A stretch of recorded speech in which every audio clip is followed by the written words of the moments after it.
Hey guys, it's Steve Lamont, the founder at Elevate Realty Group, and we are starting off this video, as always, we are halfway through the year. This is our educational educational series for 2023.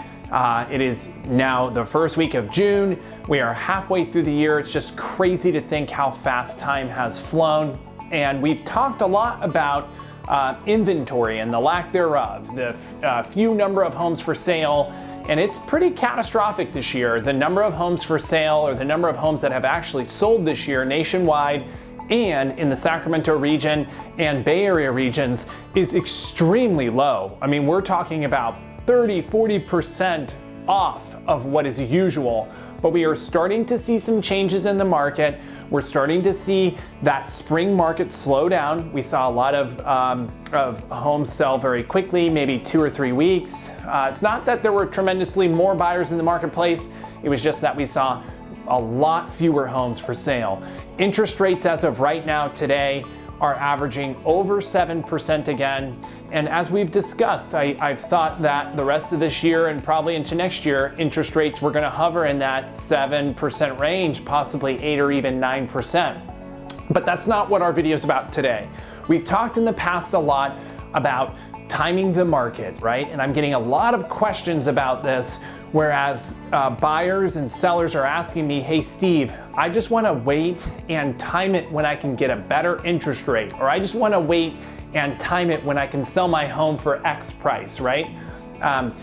Honestly, the two main reasons why it's impossible to time the market is, number one, no one has a crystal ball, right? And even if prices go up, if you're a seller, or let's say prices come down if you're a buyer, it's typically because interest rates or costs have gone up. Price is gonna be a factor of inventory, or the number of homes for sale, supply, and cost, the cost for the buyer to move forward and buy the home. So if you're a seller in today's market and you need to sell, you're likely gonna need to go buy something somewhere else. And unless you're moving out of state or substantially downsizing, waiting to try to get $20,000, $30,000, $40,000 more for your home is first and foremost highly unlikely.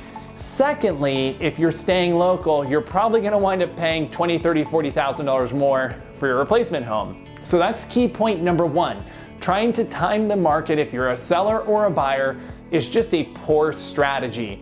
Key point number two, your motivation level, right? Like the reason you want to own a home, or the reason you want to sell and move out of state.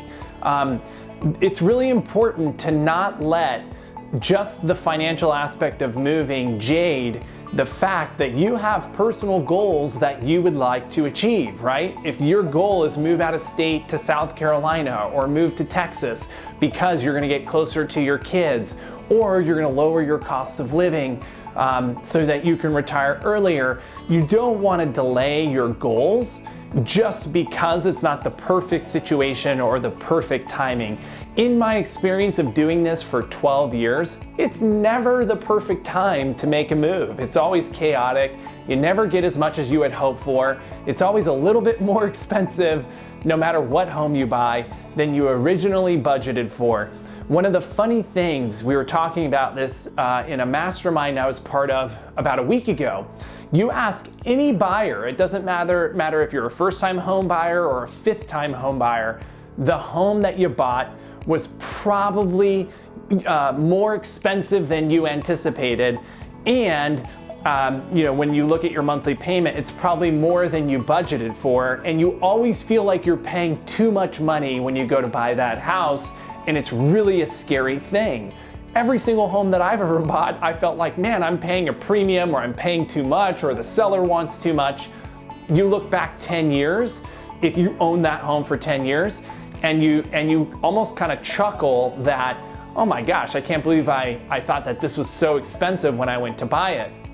If you look at a chart, look above, I'm showing you a chart of home values in the Sacramento region over the last 15 years, right? Look back at 2010. Do you think that buyers trying to negotiate with sellers back in 2010 thought that they were paying a premium, right? So this is just to share with you, giving you a little frame of reference, because I feel like we always have a short attention span and a short memory, that real estate over the long run is one of the greatest asset classes that you can invest in. Stop trying to time the market. Give yourself confidence. If you have a goal to buy or sell, then just do it. As always, my name is Steve Lamont. I'm the founder at Elevate Realty Group. We help people buy and sell all over the greater Sacramento area and the South Bay area. If you have any questions, you just want to run through the financials, call us at 916-436-SELL or visit homesbyelevate.com.